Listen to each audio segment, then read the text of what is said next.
ನಮಸ್ಕಾರ ಸ್ನೇಹಿತರೆ dairy related ಕ್ವಶನ್ಸ್ಗಳ series ಏನ್ ಮಾಡ್ತಾ ಇದೀವಿ. ಸೊ ಇದರಲ್ಲಿ ಇವತ್ತು 7ನೇ ವಿಡಿಯೋ KMF ಒಕ್ಕೂಟದ ಪ್ರಶ್ನೆಗಳನ್ನು ತಗೊಂಡಿದ್ದೀನಿ. ವೆರಿ ಇಂಪಾರ್ಟೆಂಟ್ ಆಗಿರುತ್ತೆ. ನಿಮಗೆ ವಸ್ತುನಿಷ್ಠ ವಿಷಯಗಳು ಅಂತ ಏನಿರುತ್ತೆ ನಿಮಗೆ ಇದರಲ್ಲಿ ನಿಮಗೆ KMF ಒಕ್ಕೂಟದ ರಿಲೇಟೆಡ್ ಕೇಳ್ತಾನೆ. KMF ಆದ್ರೆ DCC ಬ್ಯಾಂಕ್ ಆದ್ರೆ ಬ್ಯಾಂಕಿಂಗ್ ಕೋಆಪರೇಟಿವ್ ಬ್ಯಾಂಕಿಂಗ್ ರಿಲೇಟೆಡ್ ಕೇಳ್ತಾನೆ. ಸೊ ಹಾಗೆ ದಿಸ್ ಇಸ್ ವೆರಿ ಇಂಪಾರ್ಟೆಂಟ್. ಇದಕ್ಕೆ ಸಂಬಂಧಪಟ್ಟಂತೆ ಒಂದು ನಾವು ಸಪರೇಟ್ ಒಂದು PDF ಕೂಡ ಇದೆ ನಿಮಗೆ. ಇದರಲ್ಲಿ ಥಿಯರಿ ಕ್ಲಾಸ್ ಇರುತ್ತೆ, ಕನ್ನಡ ಮತ್ತು ಇಂಗ್ಲಿಷ್ ಎರಡರಲ್ಲೂ ಇರುತ್ತೆ. ಮತ್ತೆ MCQs ಇರುತ್ತೆ. ಒಂದು ಅಪ್ರಾಕ್ಸಿಮೇಟ್ಲಿ 100-120 MCQs ಇದೆ. ಪ್ರೀವಿಯಸ್ ಇಯರ್ ಕ್ವಶನ್ಸ್ಗಳು ಮತ್ತೆ ಬೇರೆ ಕ್ವಶನ್ಸ್ಗಳು. ಸೊ ಎಕ್ಸ್ಪೆಕ್ಟೆಡ್ ಎಲ್ಲ ಕೂಡ ಅದರಲ್ಲಿ ಸಿಗುತ್ತೆ ನಿಮಗೆ. ನೀವು ಲಿಂಕ್ ಕೊಟ್ಟಿರ್ತೀನಿ ಇದೇ ವಿಡಿಯೋದ ಕೆಳಗೆ ಡಿಸ್ಕ್ರಿಪ್ಷನ್ ಬಾಕ್ಸ್ ಅಲ್ಲಿ. ಅಲ್ಲೋಗಿ ಲಿಂಕ್ ಮೇಲೆ ಪೇ ಮಾಡಿ ನೀವು ಇಮೇಲ್ ID ಕರೆಕ್ಟಾಗಿ ಕೊಡಬೇಕಾಗುತ್ತೆ. 99+ ಟ್ಯಾಕ್ಸ್ ಆಗುತ್ತೆ. ಆಫರ್ ಬಿಟ್ಟಿದ್ದೀವಿ ಇವಾಗ. ಇಮೇಲ್ ID ಕರೆಕ್ಟಾಗಿ ಕೊಟ್ಟು ನೀವು ಸ್ಪೆಲ್ಲಿಂಗ್ ತಪ್ಪಾಗಬಾರ್ದು ಮತ್ತೆ ಮೊಬೈಲ್ ನಂಬರ್ ಕೊಟ್ರೆ ನಿಮ್ಮ ಇಮೇಲ್ ಐಡಿಗೆ ಬರುತ್ತೆ ಸ್ನೇಹಿತರೆ. ಅಲ್ಲಿ ಒಂದು ಪೇಮೆಂಟ್ ಸ್ಲಿಪ್ ಬರುತ್ತೆ, ಒಂದು ಇಮೇಲು. ಇನ್ನೊಂದು ನಿಮಗೆ ಆರ್ಡರ್ ID ಅಂತ ಇನ್ನೊಂದು ಇಮೇಲ್ ಬಂದಿರುತ್ತೆ. ಅದರೊಳಗೆ ಡೌನ್ಲೋಡ್ ಅಂತ ಇರುತ್ತೆ, ಅಲ್ಲಿಂದ ಕ್ಲಿಕ್ ಮಾಡಿ ತಾವು ಡೌನ್ಲೋಡ್ ಮಾಡ್ಕೋಬಹುದು. ಹಾಗಾಗಿ ಇಮೇಲ್ ID ಕರೆಕ್ಟಾಗಿ ಕೊಡಿ. ನಮ್ಮ ಟೆಲಿಗ್ರಾಮ್, ಇನ್ಸ್ಟಾಗ್ರಾಮ್ ಫಾಲೋ ಮಾಡ್ಕೊಳ್ಳಿ. ಎನಿ ಡೌಟ್ ನಮ್ಮ ಇಮೇಲ್ಗೂ ಕೂಡ ನೀವು ಮೇಲ್ ಮಾಡ್ಬೋದು, bankingforum1@gmail.com ಅಂತ. ಓಕೆ, ಬನ್ನಿ ಹಾಗಾದ್ರೆ ನಾನು ಡೈರೆಕ್ಟ್ ಆಗಿ ಇಲ್ಲಿ ಕ್ವಶನ್ಸ್ ತಗೋತೀನಿ. ಕನ್ನಡ ಮತ್ತು ಇಂಗ್ಲಿಷ್ ಎರಡರಲ್ಲೂ ಕೂಡ ಇದೆ. ಡೀಟೇಲ್ ಆಗಿ ಡಿಸ್ಕಸ್ ಮಾಡೋಣ. ಸಿಂಪಲ್ ಆಗಿ ಕ್ವಶನ್ಸ್ ಇದೆ, ಈಸಿ ಕೂಡ ಇದೆ. ಒಂದಷ್ಟು ಡೀಪ್ ಆಗಿ ಕೇಳ್ತಾನೆ, ಒಂದಷ್ಟು ಅನ್ಎಕ್ಸ್ಪೆಕ್ಟೆಡ್ ಆಗಿ ಕೇಳ್ತಾನೆ. ಅಂತದ್ದೆಲ್ಲ ಏನೋ ಮಾಡೋಕ್ಕಾಗಲ್ಲ. ಅನ್ಎಕ್ಸ್ಪೆಕ್ಟೆಡ್ ಬರ್ತವೆ ತುಂಬಾ ಡೀಪ್ ಆಗಿ, ಅಂತದ್ದೆಲ್ಲ ಏನೋ ಮಾಡೋಕ್ಕಾಗಲ್ಲ. ಸೊ ಬಟ್ ಆಲ್ಮೋಸ್ಟ್ ನೀವು ಪ್ರಿಪೇರ್ ಆಗಿರ್ಬೇಕಾಗತ್ತೆ. ಒಕ್ಕೂಟದ ಅಂತಿಮ ಮಾಲೀಕರಾದ ಗ್ರಾಮೀಣ ಹಾಲು ಉತ್ಪಾದಕರಲ್ಲಿ ಡ್ಯಾಶ್ ಅನ್ನು ಖಚಿತಪಡಿಸಿಕೊಳ್ಳುವುದು KMF ನ ದೃಷ್ಟಿಕೋನವಾಗಿದೆ. ಇಲ್ಲಿ ಏನ್ ಕೇಳಿದಾನೆ? ದೃಷ್ಟಿಕೋನ, ವಿಷನ್ ಅಂತ ಇದೆ ನೋಡಿ. ನಮ್ಮ ಈ ಒಂದು ಥಿಯರಿ ಕ್ಲಾಸ್ ಅಲ್ಲೂ ಕೂಡ ಮಾಡಿದೀವಿ. ಈ ಸ್ಲೈಡ್ ಇದೆ. ವಿಷನ್ ಅಂತಕ್ಕಂಥದ್ದೇನಿದೆ, hurdling economic, social and cultural prosperity in the life of our milk producer. Prosperity ಅಂದ್ರೆ ಏನು? ಸಮಗ್ರ ಸಮೃದ್ಧಿ, ಸಮಗ್ರ ಪ್ರಾಸ್ಪರಿಟಿ, ಸಮೃದ್ಧಿ ಅಂತ ಮೀನಿಂಗ್ ಬರುತ್ತೆ. So prosperity is the right answer. Okay, ನೋಡಿ ಪ್ರಾಸ್ಪರಿಟಿ ಇದೆ, ನೋಡ್ಕೊಳ್ಳಿ. ವಿಷನ್ ಆಗಿರ್ಬೋದು, ಅಬ್ಜೆಕ್ಟಿವ್ ಆಗಿರ್ಬೋದು, ಫಂಕ್ಷನ್ಸ್, ಇವೆಲ್ಲ ಇಂಪಾರ್ಟೆಂಟ್ ಆಗುತ್ತೆ ಸ್ನೇಹಿತರೆ. ಓಕೆ, ನೆಕ್ಸ್ಟ್ ಬರ್ತೇನೆ. KMF ತನ್ನ ಉತ್ಪನ್ನಗಳನ್ನು ಮಾರಾಟ ಮಾಡಲು ಯಾವ ಬ್ರಾಂಡ್ ಹೆಸರನ್ನು ಬಳಸುತ್ತಾರೆ? ಇದು ಈಸಿ ಕ್ವಶನ್. ನಂದಿನಿ. ನೋಡಿ, ನಮ್ಮ ರಾಜ್ಯಾದ್ಯಂತ ನೀವು ನೋಡಬಹುದು, ದೇಶಾದ್ಯಂತ ಬೇರೆ ಬೇರೆ ರಾಜ್ಯಗಳಲ್ಲಿ ಬೇರೆ ಬೇರೆ ಕೋಆಪರೇಟಿವ್ ಇದೆ. ಸೊ ಇದು ಕೂಡ ಇಂಪಾರ್ಟೆಂಟ್ ಆಗುತ್ತೆ. ನಮ್ಮ ಕರ್ನಾಟಕದಲ್ಲಿ ನಂದಿನಿ ಇದೆ, ಕೇರಳದಲ್ಲಿ ಮಿಲ್ಮಾ ಅಂತಿದೆ, ತಮಿಳುನಾಡಲ್ಲಿ ಅವಿನ್ ಅಂತಿದೆ, ಓಕೆ, ಗೋವಾದಲ್ಲಿ ಗೋವಾ ಡೈರಿ ಅಂತಿದೆ, ಗುಜರಾತಲ್ಲಿ ಅಮೂಲ್ ನಿಮ್ಗೆ ಗೊತ್ತೇ ಇದೆ. ಓಕೆ, ಸೊ ಇವೆಲ್ಲ ಬೇರೆ ಬೇರೆ ರಾಜ್ಯಗಳಲ್ಲಿ ಏನೇನಿದೆ. This is also very important, exam ಅಲ್ಲಿ ಕೇಳ್ತಾನೆ. ಅರ್ಥ ಆಗ್ತಿಲ್ಲ ಸ್ನೇಹಿತರೆ? ಮದರ್ ಡೈರಿ ಅಂತಿದೆ ಡೆಲ್ಲಿಲಿ. ಓಕೆ, ಸೊ ಹಾಗೆ ಅಕ್ಕಪಕ್ಕದ ರಾಜ್ಯಗಳನ್ನ ತಿಳ್ಕೊಳ್ಳಿ. ಒಂದೊಂದ್ಸಲ ಒಂದೇ ಸಿ ಬರೆಯೋರು ಕೂಡ ಕೇಳಬಹುದು. ಕೇಳಿದನ್ ಕೂಡ ಪ್ರೀವಿಯಸ್ ಇಯರ್ ಅಲ್ಲಿ ಒಂದ್ಸಲ 2 ಸಲ ಏನೋ ಕೇಳಿದ್ದಾನೆ. ನೆಕ್ಸ್ಟ್ ಬರ್ತೇನೆ. ರೈತ ಸದಸ್ಯರನ್ನು ಬೆಂಬಲಿಸಲು ಕರ್ನಾಟಕ ಸಹಕಾರಿ ಹಾಲು ಉತ್ಪಾದಕರ ಮಹಾಮಂಡಳಿ ನಿಯಮಿತರ ಪ್ರಮುಖ ಕಾರ್ಯಗಳಲ್ಲಿ ಈ ಕೆಳಗಿನಲ್ಲಿ ಯಾವುದು ಒಂದು? ಫಂಕ್ಷನ್ ಕೇಳಿದ್ದಾನೆ. Which of the following is one of the main function ಅಂತ, ಒನ್ ಆಫ್ ದ ಮೇನ್ ಅಂತ, ಪ್ರಮುಖ ಅಂತ ಕೇಳಿದ್ದಾನೆ. ಏನಿದೆ? ಬೆಳೆಗಳ ಮಾರುಕಟ್ಟೆ. ರೈತ ಸದಸ್ಯರನ್ನು ಬೆಂಬಲಿಸಬೇಕಾಗಿ ಹಾಗೆ ಅವ್ರನ್ನ ಬೆಂಬಲಿಸಲು ಕರ್ನಾಟಕ ಸಹಕಾರ ಉತ್ಪಾದಕ ಮಹಾಮಂಡಳಿ ಏನಿದೆ, ಕರ್ನಾಟಕ ಕೋಆಪರೇಟಿವ್ ಮಿಲ್ಕ್ ಪ್ರೊಡ್ಯೂಸರ್ ಅಂತ ಏನ್ ಕರಿತೀವಿ, ಏನ್ ಮಾಡುತ್ತೆ? ಬೆಳೆಗಳ ಮಾರುಕಟ್ಟೆ. ನೋಡಿ, ಇಲ್ಲಿ ಸಿಂಪಲ್ ಕ್ವಶನ್ ಇದೆ. ಇದು ಆಪ್ಷನ್ಸ್ ಈಸಿ ಕೊಟ್ಟಿದ್ದಾನೆ. ಬೆಳೆಗಳನ್ನ ನೋಡ್ಕೊಳುತ್ತಾ? ಇಲ್ಲ. ಹಾಲು ಅಂದ್ರೆ ಹಾಲು ಬಗ್ಗೆ ನೋಡುತ್ತೆ. ಜಾನುವಾರುಗಳು ನೋಡ್ಕೊತಾ? ಮಾರ್ಕೆಟಿಂಗ್ ಆಫ್ ಕ್ಯಾಟಲ್ ನ ಮಾರುಕಟ್ಟೆ ಮಾಡುತ್ತಾ? ಇಲ್ಲ. ಆಹಾರೇತರ ಅಂದ್ರೆ ಫುಡ್ ಅಲ್ಲದೆ ಇರತಕ್ಕಂಥದ್ದು ಅಲ್ಲ. ಹಾಲು ಮತ್ತು ಹಾಲಿನ ಉತ್ಪನ್ನ ಮಾರುಕಟ್ಟೆ. ನೋಡಿ, ಈ ತರ ಸಿಂಪಲ್ ಕ್ವಶನ್ಸ್ ಕೂಡ ಬರ್ತವೆ ಎಕ್ಸಾಮ್ ಅಲ್ಲಿ ಅಲ್ವಾ? ಹಾಲು ಒಕ್ಕೂಟದ ಏನ್ ಕೆಲಸ? ಹಾಲು ಮತ್ತು ಹಾಲೇತರ ಅಂತ ಏನ್ ಕರಿತೀವಿ, ಮಿಲ್ಕ್ ಅಂಡ್ ಮಿಲ್ಕ್ ಪ್ರಾಡಕ್ಟ್ಸ್ ಅಂತ ಏನ್ ಕರಿತೀವಿ ಅಲ್ವಾ ಸರ್? ಎಸ್, ನೆಕ್ಸ್ಟ್ ಬರ್ತೇನೆ. 2021-22ರಲ್ಲಿ ರೈತರಿಗೆ ದಿನಕ್ಕೆ ಸರಾಸರಿ ಎಷ್ಟು ಹಣ ರೂಪಾಯಿಗಳಲ್ಲಿ ಪಾವತಿಸಲಾಗ್ತಿತ್ತು? ನೋಡಿ, ಇದು 2021-22 ಅಂತ ಯಾಕೆ ಅಂತಂದ್ರೆ ಆ ಇಯರ್ ಅಲ್ಲಿ ನಿಮಗೆ KMFದು ಏನೋ ಇಯರ್ಲಿ ಒಂದು ಮ್ಯಾನ್ಯುಯಲ್ ಬರುತ್ತೆ, ಒಂದು ರಿಪೋರ್ಟ್ ಬರುತ್ತೆ, ಅದನ್ನ ಮಾಡಿದ್ರು. ಇತ್ತೀಚೆಗೆ ಯಾವ್ದು ಬಂದಿಲ್ಲ ಅನ್ಕೋತೀನಿ, 24ಕ್ಕೂ ಬಂದಿಲ್ಲ ಅನ್ಕೋತೀನಿ. ಬಟ್ ಅಪ್ಡೇಟ್ ಆಗ್ತಾ ಇರಬೇಕು. ವೆಬ್ಸೈಟ್ ನೋಡಿ ಅಪ್ಡೇಟ್ ಮಾಡ್ಕೋತಾರೆ. ಓಕೆ, ವಿಡಿಯೋ ಯಾವಾಗ ನೋಡ್ತೀರಿ, ಆ ಇಸ್ವಿಲ್ ನೋಡ್ತೀರಿ, ಆ ಟೈಮಲ್ಲಿ ಏನಾಗುತ್ತೆ ನೋಡ್ಕೋಬೇಕು. ಫಾರ್ ದಿಸ್ ಕ್ವಶನ್ಗೆ ರೈಟ್ ಆನ್ಸರ್ 22.52 ಕೋಟಿ. ಈಗ 2024 ರೀಸೆಂಟ್ ಆಗಿ ನಾವು ನೋಡೋದಾದ್ರೆ 28.82 ಕೋಟಿ. ನಿಮ್ಗೆ ಗೊತ್ತಿದೆ, 1 ಲಕ್ಷ ಕೋಟಿ ಹಾಲನ್ನ ಅವರು ಒಂದು ದಿನದಲ್ಲಿ ಪ್ರೊಡ್ಯೂಸ್ ಮಾಡಿರತಕ್ಕಂಥದ್ದು. ಓಕೆ, ಅದು ಗೊತ್ತಿರಬೇಕು. ಓಕೆ, ಇವೆಲ್ಲ ಥಿಯರಿ ಕ್ಲಾಸ್ ಅಲ್ಲಿ ನಾವು ಇದು ಮಾಡಿದೀವಿ, ನೋಡ್ಕೊಳ್ಳಿ. ಆ ಒಂದು PDF ಅಲ್ಲಿ ಸಿಗುತ್ತೆ ನಿಮ್ಗೆ ಸ್ನೇಹಿತರೆ. ಅಂಡ್ ಇಲ್ಲಿ ಇದನ್ನ ಅಪ್ಡೇಟ್ ಮಾಡ್ಕೋತಾರೆ. 25-26 ಬಂದ್ಮೇಲೆ ಅದನ್ನ ನಾನು ಅಪ್ಡೇಟ್ ಮುಂದಿನ ವಿಡಿಯೋಗಳಲ್ಲಿ ಹೇಳ್ತೀನಿ. ನೀವು ಯಾವ ವಿಷಯದಲ್ಲಿ ನೋಡ್ತೀರಾ ಈ ವಿಡಿಯೋ, ಆ ಟೈಮಲ್ಲಿ ಇದನ್ನ ನೀವು ನೆಕ್ಸ್ಟ್ ಇಯರ್ಗೆ ಅಪ್ಡೇಟ್ ಮಾಡ್ಕೋತಾ ಇರಬೇಕು. ಓಕೆ, ಈ ತರದ್ದು ಒಂದೊಂದ್ಸಲ ಬರ್ತವೆ ಕ್ವಶನ್ಸ್ಗಳು. KMF ಎಂಬುದು ಡ್ಯಾಶ್ ಶ್ರೇಣಿಯ ಸಹಕಾರ ರಚನೆ ಅತ್ಯುನ್ನತ ಸಂಸ್ಥೆ ಆಗಿದೆ. ಸಿಂಪಲ್ ಕ್ವಶನ್ ಇದು ಕೂಡ. ನೋಡಿ ಯಾವ ಶ್ರೇಣಿ ಎಷ್ಟು KMF DCC ಬಾಗಿಲು ಯಾವ್ದು 3 ಶ್ರೇಣಿ ಅಲ್ವಾ ಸರ್? 3 ಯಾವ ಸರ್ 3 ಅಂದ್ರೇನು? ನಿಮಗೆ ವಿಲೇಜ್ ಲೆವೆಲ್ ಅಲ್ಲಿ ಒಂದಿರುತ್ತೆ, ಡಿಸ್ಟ್ರಿಕ್ಟ್ ಲೆವೆಲ್ ಒಂದಿರುತ್ತೆ, ಮತ್ತೆ ಸ್ಟೇಟ್ ಲೆವೆಲ್ ಒಂದಿರುತ್ತೆ. ಒಂದು ವಿಲೇಜ್ ಲೆವೆಲ್ ಡೈರಿ ಕೋಆಪರೇಟಿವ್ ಸೊಸೈಟಿಗಳು ಇರ್ತವೆ, ಗ್ರಾಸ್ ರೂಟ್ ಅಥವಾ ವಿಲೇಜ್ ಲೆವೆಲ್ ಅಂತ ಕರಿತೀವಿ. ಓಕೆ, ಆಮೇಲೆ ಡಿಸ್ಟ್ರಿಕ್ಟ್ ಕೋಆಪರೇಟಿವ್ ಮಿಲ್ಕ್ ನಿಮಗೆ ಡಿಸ್ಟ್ರಿಕ್ಟ್ ಲೆವೆಲ್ಗಳಿರುತ್ತೆ. ಈಗ ನಿಮಗೆ ಫಾರ್ ಎಕ್ಸಾಂಪಲ್ ಹೇಳಿದ್ರೆ ಚಮುಲ್, ಶಿಮುಲ್, ಓಕೆ, ತುಮುಲ್, ಬಮುಲ್, ಮೈಮುಲ್, ಮನ್ಮುಲ್, ಓಕೆ, ಚಮುಲ್ ಅಲ್ವಾ? ಅಂದ್ರೆ ರಾಜ್ಯಗಳ ಹೆಸರುಗಳು ಆ ತರ. ಇನ್ನು ಸ್ಟೇಟ್ ಅಂತ ಬಂದಾಗ KMF milk federation state level ಇರುತ್ತೆ. 3 ಅಂತರ ವ್ಯವಸ್ಥೆ ಅಲ್ವಾ ಸರ್? ನೆಕ್ಸ್ಟ್ ಬನ್ನಿ. ಈ ಕೆಳಗಿನಗಳಲ್ಲಿ ಯಾವುದನ್ನು KMF ಹೈನುಗಾರಿಕೆ ಒದಗಿಸುವುದಿಲ್ಲ? Simple question, negative statement. Okay, ಒದಗಿಸುವುದಿಲ್ಲ ಅಂತ ಕೇಳಿರ್ತಕ್ಕಂಥದ್ದು. ಪಶುವೈದ್ಯಕೀಯ ಸೇವೆಗಳು, ದನಗಳ ಮೇವು, ಬೆಳೆ ಸಾಲ, ಕೃತಕ ಗರ್ಭಧಾರಣೆ ಸೇವೆಗಳು. ನೀವು ಹಳ್ಳಿ ಕಡೆ ಇದ್ದವ್ರಿಗೆ ಇದೆಲ್ಲ ಕ್ವಶನ್ ಈಸಿ ಸರ್. ಯಾರು ಡೈರಿಗೆ ಆಗ್ತಿರ್ತಾರೆ ಅಥವಾ ಅಲ್ಲಿ ಕಡೆಯಿಂದ ಬಂದಿರ್ತೀರ ಅವ್ರಿಗೆಲ್ಲ ಬೆಳೆಗೂ ಸಂಬಂಧ ಇಲ್ಲ, ಬೆಳೆ ಸಾಲಕ್ಕೂ ಅದಕ್ಕೆ ಏನು ಸಂಬಂಧ ಇಲ್ಲ. So this is not the facility provided by KMF ಇದನ್ನ ಕೊಡಲ್ಲ. ದನಗಳಿಗೆ ಮೇವುಗಳು ಕೊಡ್ತಾರೆ ಅಲ್ವಾ ಸರ್? ವೈದ್ಯಕೀಯ ಸೇವೆಗಳಿಗೂ ಕೊಡ್ತಾರೆ, ಕೃತಕ ಗರ್ಭಧಾರಣೆ ಕೂಡ ಮಾಡಿಸ್ಕೊಡ್ತಾರೆ.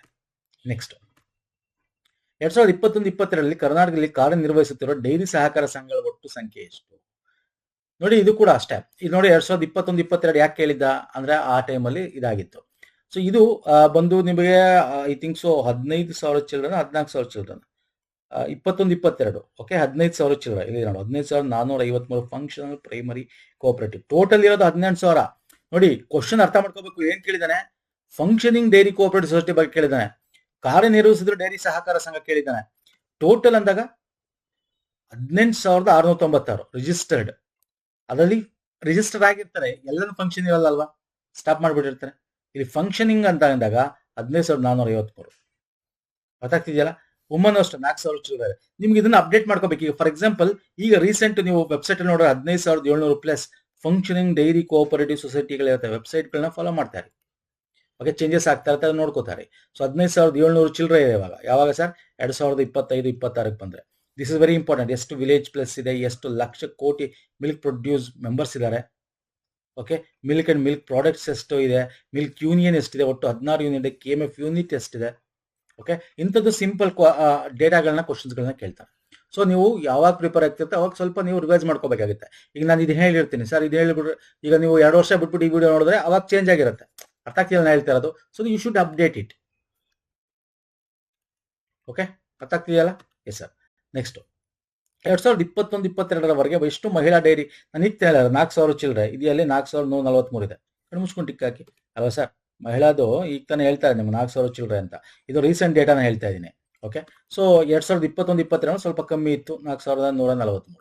ಸೊ 4,000 ಚಿಲ್ಡ್ರೆ. ಸೊ ನಿಮಗೆ ಏನಾಗುತ್ತೆ ಗೊತ್ತಾ, ಒಂದ್ಸಲ ಎಕ್ಸಾಕ್ಟ್ ಡೇಟಾ ನಿಮಗೆ ಓದಿಕ್ಕೂ ಇರೋಕ್ಕೂ ಇರಲ್ಲ ಅಂತಂದ್ರು. ಯಾಕಂದ್ರೆ ಒಂದ್ಸಲ ಕ್ವಶನ್ ಪೇಪರ್ 2-3 ತಿಂಗಳು ಮುಂಚೆ ಆಗಿರುತ್ತೆ. ನೀವು ಡೇಟಾ ಒಂದ್ಸಲ ಅಪ್ಡೇಟ್ ಆಗ್ಬಿಟ್ಟಿರೋದು ನೋಡಿರ್ತೀರಾ. ಸೊ ಆ ತರ ಇದ್ದಾಗ ನಿಮಗೆ ಒಂಚೂರು ವ್ಯತ್ಯಾಸ ಇರುತ್ತೆ. ಬಟ್ ಅಪ್ರಾಕ್ಸಿಮೇಟ್ಲಿ ನಿಯರ್ ಬೈನ ನೀವು ವ್ಯಾಲ್ಯೂನ ಟಿಕ್ ಹಾಕ್ಬೇಕಾಗತ್ತೆ. ಓಕೆ, ಅರ್ಥ ಆಗ್ತಿದೆಯಲ್ಲ ಸ್ನೇಹಿತರೆ? ಸೊ 4,143. ಸೊ ನೆಕ್ಸ್ಟ್ ಬರ್ತೇನೆ. KMF ಯಾವ ವರ್ಷದಲ್ಲಿ ನಂದಿನಿ ಎಂಬ ಬ್ರಾಂಡ್ ಹೆಸರನ್ನು ಅಳವಡಿಸಿಕೊಂಡಿತು? 1984 ನಿಮಗೆ ವೆಬ್ಸೈಟ್ ಅಲ್ಲಿ ಸಿಗುತ್ತೆ. ಒಂದ್ ಕಡೆ 85 ಅಂತ ಇರುತ್ತೆ. ಸಿ ನೋಡಿ, ಆಕ್ಚುಲಿ ನಿಮ್ಗೆ ಗೊತ್ತಿರಬೇಕು, KMF ಅಂತ ನೇಮ್ ಆಗಿದೆ ಯಾವಾಗ ಹೇಳ್ತೀರಾ? 1984 ಅಲ್ಲಿ ಆಗುತ್ತೆ ರೀಬ್ರ್ಯಾಂಡ್ KMF ಅಂತ. Karnataka dairy development corporation Karnataka milk federation ಅಂತ 1984 ಮಾಡ್ತಾರೆ. ಅದೇ ಟೈಮಲ್ಲಿ ಆಕ್ಚುಲಿ ಆಗೋದು. ಒಂದ್ ಕಡೆ 85 ಅಂತ ಕೊಟ್ಟಿರ್ತಾರೆ. ನಾನು ನಿಮಗೆ ವೆಬ್ಸೈಟ್ ತೋರಿಸ್ತೀನಿ ನೋಡಿ. Corporate brand name Nandini given ಯಾವಾಗ ಸರ್? 1984 ಅಲ್ಲಿ ಕೊಡ್ತಕ್ಕಂಥದ್ದು. ಓಕೆ, ಒಂದ್ ಕಡೆ 83 ಅಂತ ಇರುತ್ತೆ. So 84 is the best answer ಇಲ್ಲಿ. ಓಕೆ, 83 ಕೂಡ ಇದೆ ಇಲ್ಲಿ. ಸೊ ಈ ತರ ಕನ್ಫ್ಯೂಸ್ ಕೂಡ ಮಾಡ್ತಾನೆ ಎಕ್ಸಾಮ್ಗಳಲ್ಲಿ ಒಂದ್ಸಲ. ಆಯ್ತಾ? Yes sir. ಆಕ್ಚುಲಿ ನಾವು ನಿಮ್ಗೆ ಕೊಟ್ಟಿದ್ವಿ, ಜ್ಞಾಪಕ ಇರಬೇಕಿದು. KMF 1974ರಲ್ಲಿ ಕರ್ನಾಟಕ ಡೈರಿ ಡೆವಲಪ್ಮೆಂಟ್ ಎಂದು ಸ್ಥಾಪನೆ ಮಾಡಲಾಗಿತ್ತು. 74ರಲ್ಲಿ 84ರಲ್ಲಿ KMF ನ ಕೊಡ್ತೀವಿ. ಸೊ 84ಲ್ಲೇ KMF ಅಂತ ಕೊಟ್ಟಾಗ ಅವಾಗಲೇ ನಂದಿನಿ ಅಂತ ಹೇಳ್ತಕ್ಕಂಥದ್ದು. 84, 85 ಇದು 84, 85. ಓಕೆ, ಸೊ ಹಾಗಾಗಿ ನಿಮ್ಗೆ 84 ಇಸ್ ದ ರೈಟ್ ಆನ್ಸರ್ ಆಗುತ್ತೆ. ನೆಕ್ಸ್ಟ್, KMF ನ ಕ್ಷೀರ ಭಾಗ್ಯ ಕಾರ್ಯಕ್ರಮವು ಡ್ಯಾಶ್ಗೆ ಹಾಲು ವಿತರಿಸುತ್ತದೆ. Very easy question. Ksheera Bhagya sir ಮಕ್ಕಳಿಗೆ ಮತ್ತೆ ಅಂಗನವಾಡಿ ಚಿಲ್ಡ್ರನ್ಸ್ ಎಲ್ಲಿದೆ? ಆಪ್ಷನ್ ಡಿ ಇದೆ ನೋಡಿ. 2013 ಬರುತ್ತಲ್ಲ ಕ್ಷೀರ ಭಾಗ್ಯ. ಇವೆಲ್ಲ ವೆರಿ ಇಂಪಾರ್ಟೆಂಟ್ ಸ್ನೇಹಿತರೆ. 150 ml ಆಫ್ ಮಿಲ್ಕ್ ಚಿಲ್ಡ್ರನ್ಸ್ಗೆ ಕ್ಲಾಸ್ 1 to 10 ಎಲ್ಲ ಡೀಟೇಲ್ ಆಗಿ ಓದಬೇಕು. ಈ ಡೀಟೇಲ್ ಕೊಟ್ಟಿದ್ದೀನಿ ನೋಡಿ. ಥಿಯರಿ ಕ್ಲಾಸ್ ಕೂಡ ಮಾಡೋಣ. ಓಕೆ, ಮುಂದೆ ಮಾಡೋ ಥಿಯರಿ ಕ್ಲಾಸ್ ಕೂಡ ಇರುತ್ತೆ ನಿಮಗೆ. ಡೀಟೇಲ್ ಆಗಿ ಒಂದು ಮ್ಯಾರಥಾನ್ ವಿಡಿಯೋ ಇದು ಮಾಡ್ತೇನೆ. ಫೈನ್. ನೆಕ್ಸ್ಟ್ ಬರ್ತೇನೆ. 3 ಹಂತದ ಸಹಕಾರಿ ರಚನೆಯ ಅಡಿಯಲ್ಲಿ ಒಕ್ಕೂಟವನ್ನು ಡ್ಯಾಶ್ ಎಂದು ಕರೆಯಲಾಗುತ್ತದೆ. ಅಂದ್ರೆ 3-tier cooperative structure, a federation is known as, ನೋಡಿ ನಾನು ಈಗ ಹೇಳಿದೆ 3ರಲ್ಲಿ federation is nothing but state level federation. ಏನು ಸರ್ ಇದು ಒಕ್ಕೂಟ ಅಂದ್ರೆ ಯಾವುದು ಸರ್?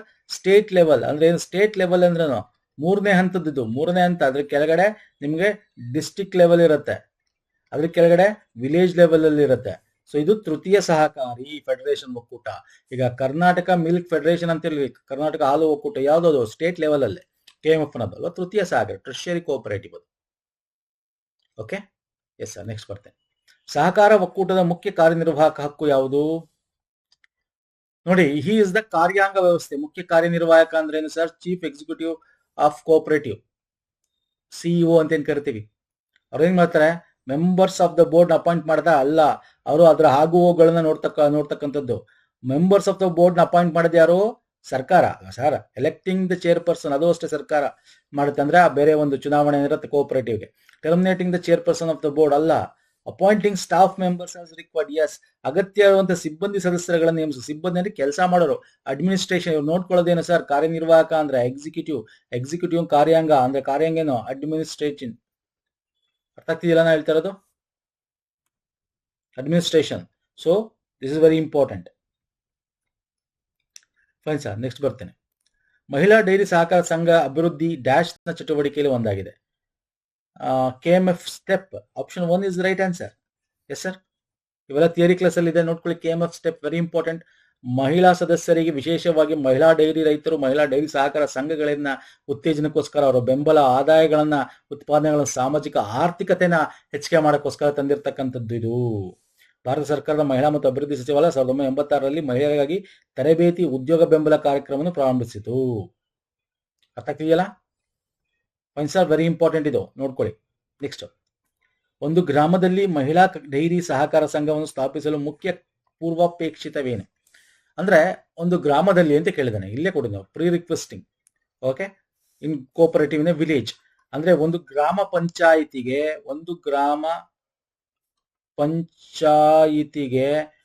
ಒಂದೇ ಒಂದು ಕೋಆಪರೇಟಿವ್ ಇರಬೇಕು. ಮಿನಿಮಮ್ ಒಂದೇ ಇರಬೇಕು. ಅಂದ್ರೆ ಇಲ್ಲಿ ಮೇನ್ ಪ್ರೀ ರಿಕ್ವಿಸಿಟ್ ಏನು?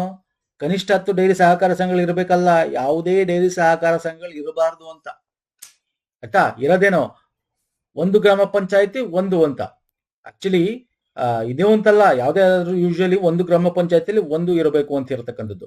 ಪ್ರತಿ ಗ್ರಾಮ ಪಂಚಾಯತ್ನಲ್ಲಿ ಒಂದನ್ನು ಹೊಂದಿರುವುದು ಖಚಿತಪಡಿಸಿಕೊಳ್ಳಲು ಯಾವುದೇ ಅಸ್ತಿತ್ವದಲ್ಲಿರುವ ಕ್ರಿಯಾತ್ಮಕ ಡೈರಿ ಸಂಘ ಇರಬಾರದು. Okay, so very important option 1.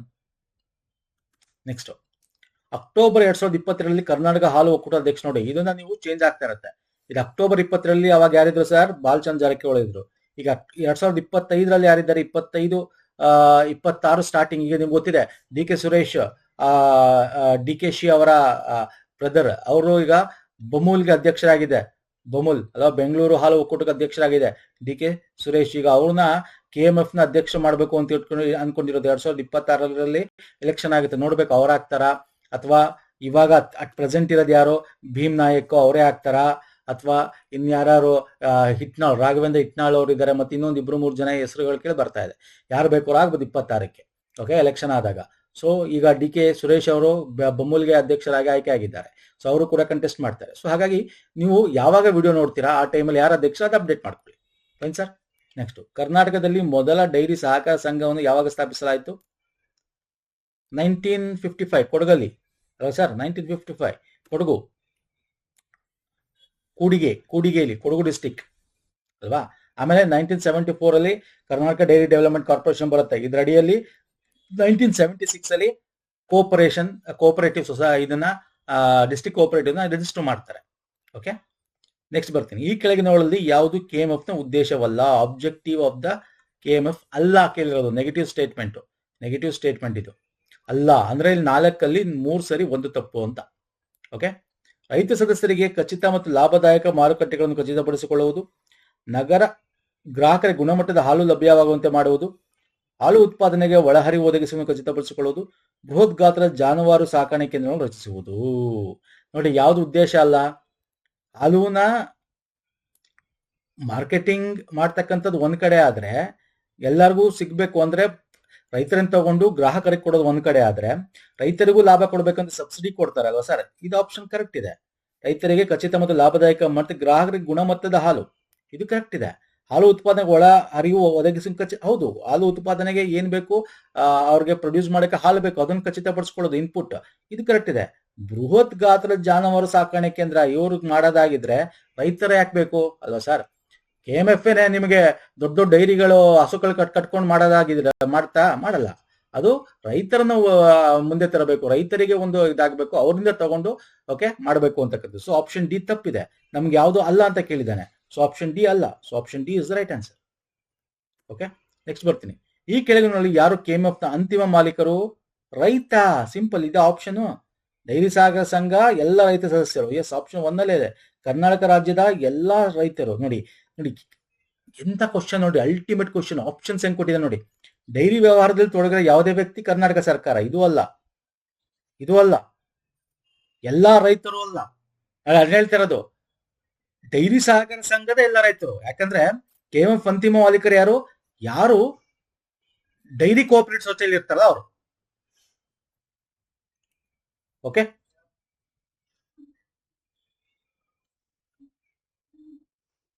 Dairy ಸಹಕಾರ ಒಕ್ಕೂಟ ಮೊದಲ ನೋಂದಣಿ ಆಗೋಯ್ತು 1976ರಲ್ಲಿ.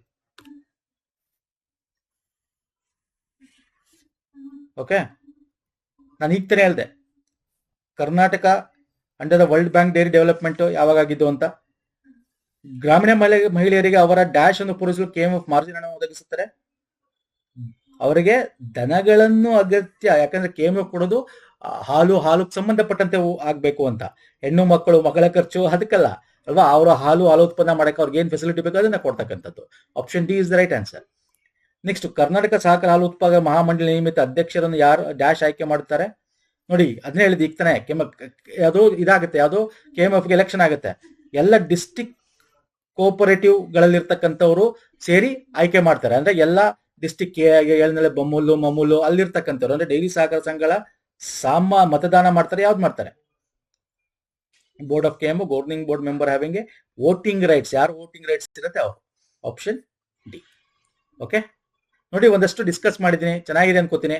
ಕೋಆಪರೇಟಿವ್ ಸಂಬಂಧಪಟ್ಟಂತೆ ಕೂಡ PDF ಇದೆ, ಲಿಂಕ್ ಕೊಟ್ಟಿರ್ತೀನಿ, ಬೇಕು ಅಂತ ತಗೊಳ್ಳಿ. ನಿಮ್ಮ ಇಮೇಲ್ ID ಮಾತ್ರ ಕೊಡಿ, ಇಮೇಲ್ ಐಡಿಗೆ ಬರುತ್ತೆ ಈ ತರ ಡೌನ್ಲೋಡ್ ಅಂತ, ಅಲ್ಲಿ ಕ್ಲಿಕ್ ಮಾಡಿ ಡೌನ್ಲೋಡ್. ಹಾಗೆ KMF ರಿಲೇಟೆಡ್ ಕೂಡ ಇದೆ, ನೋಡ್ಕೋಬಹುದು. ಅಥವಾ ನಮ್ಮ ಪ್ಲೇಲಿಸ್ಟ್ ನ ರೆಫರ್ ಮಾಡೋ 150+ ವಿಡಿಯೋಸ್ ಇದೆ, ಪ್ರೀವಿಯಸ್ ಇಯರ್ ಇದು ಎಲ್ಲ ಸಿಗುತ್ತೆ. ಅಲ್ಲಿಂದ ಕೂಡ ನೀವು ವಿಡಿಯೋಸ್ಗಳು ನೋಡಿ ಕೂಡ ಮಾಡ್ಕೋಬಹುದು. ಸೊ ಎಲ್ಲ ಲಿಂಕ್ ಗಳನ್ನ ಇದೇ ವಿಡಿಯೋದ ಕೆಳಗೆ ಕೊಟ್ಟಿರ್ತೀನಿ ಡಿಸ್ಕ್ರಿಪ್ಷನ್ ಬಾಕ್ಸ್ ಅಲ್ಲಿ, ಚೆಕ್ಔಟ್ ಮಾಡಿ. ನೆಕ್ಸ್ಟ್ ವಿಡಿಯೋ ಪುನಃ ಸಿಗ್ತೀನಿ. ನಮಸ್ಕಾರ, ಧನ್ಯವಾದಗಳು. Any doubts comment section comment ಮಾಡಿ. ನಮ್ಮ ಟೆಲಿಗ್ರಾಮ್, ಇನ್ಸ್ಟಾಗ್ರಾಮ್ ಫಾಲೋ ಮಾಡೋದನ್ನ ಮಾಡ್ಕೊಳ್ಳಿ ಸ್ನೇಹಿತರೆ. ನಮಸ್ಕಾರ, ಧನ್ಯವಾದಗಳು. Thank you so much.